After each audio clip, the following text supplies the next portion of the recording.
It now gives me a great deal of pleasure to introduce our patron and great friend, Dr. Stephen Smith. I'm going to talk to you today about something called dimensions in testimony. It's a question that we've had about, so how do we continue the conversation with Holocaust survivors in the years that lie ahead? And how do we continue to engage more deeply with the stories that they have to share with us? We're living in a time of where we're seeing a rise in anti-Semitism and hatred of many kinds, actually. For those of us that are trying to battle against that, sometimes it feels an uphill struggle. But one thing we know for certain is if we do not document the past and if we do not continue to tell our children and provide that warning, then this can get ahead of us in a way that we cannot even imagine.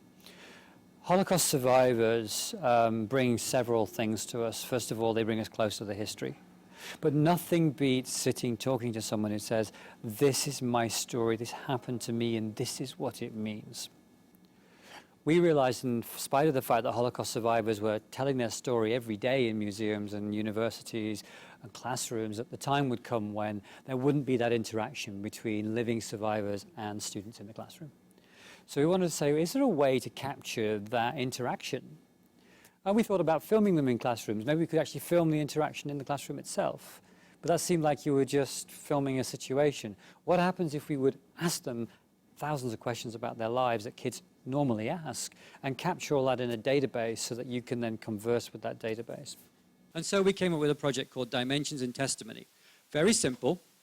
We want to take an 85-year-old into a studio that looks like this, with 6,000 LED lights and 116 cameras around it, and stick them in the middle, about 12 feet away from the interviewer, and then ask them about 1,000 questions. This technology didn't exist at the point at which we wanted to interview the Holocaust survivors, and so we had to go about creating that. So at the University of Southern California, we put a team together of technologists and scientists with the Shoah Foundation team to say, how can we bring together both the science and the content and the education components so that we can create something that's truly educational from the technology? Obviously, we had to ask the question, is that a good idea? Is it a good idea to put somebody through that for so many hours? I mean, just forget that we're talking about the Holocaust and the worst moments of their lives. Just physically, to ask an 85-year-old to spend 20 hours answering questions about their life, even if they've been a baseball player, is a lot. Never mind if they've been to hell and back. And then asking them to relive every moment of that. And so we sat for 5 days, and it made us good and answered question after question after question after question. And today, it means that we can continue to talk with him. Do you believe in God? You know, it's very difficult to answer this question about belief in God. I think that the essence, your essence, as being brought up in my environment, was an inherent believe in the Almighty. How, what, and when, you didn't question. And I still don't question. As far as I'm concerned, I have a very deep belief in the Almighty. I don't speculate on what He is, how He is, what He looks like, whether He looks like at all. As far as I'm concerned, I always remember the first word of Genesis. Bereshit bara Elohim, God, created the Word, and His Spirit was floating on the waters. Now, what that means, I don't know. What we've discovered through this project is that students' curiosity is not about the historical facts.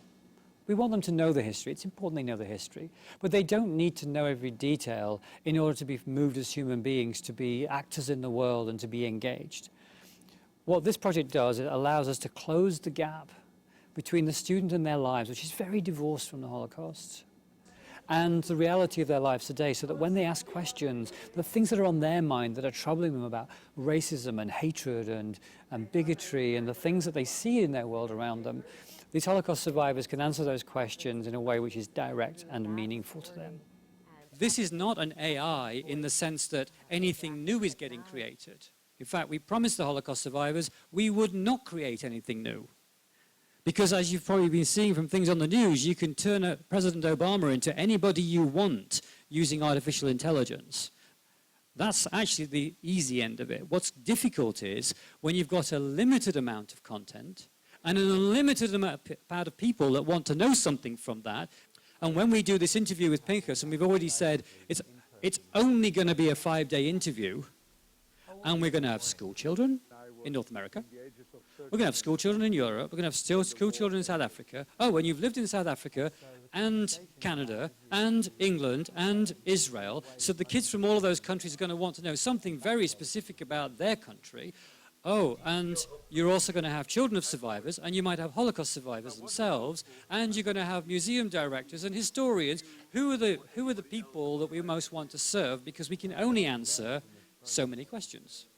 So what the computer has to do here now is hear what you ask and try and figure out from the words that are coming in, that I'm hearing, what's the best sense I can make of those based on all of those 25 hours of text? Because what happens is everything that Pinchas says gets turned into text, because computer doesn't listen to the video, it looks at text. And what text is made up of is two things. It's made up of content and it's made up of context.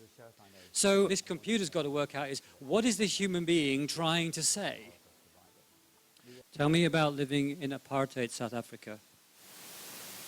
To live in South Africa in the time of apartheid was extremely difficult for me because I abhorred that whole idea of racism, as you can imagine, you know, being a Jew and having gone through the Holocaust and being discriminated both before the war and during the war as a specific race.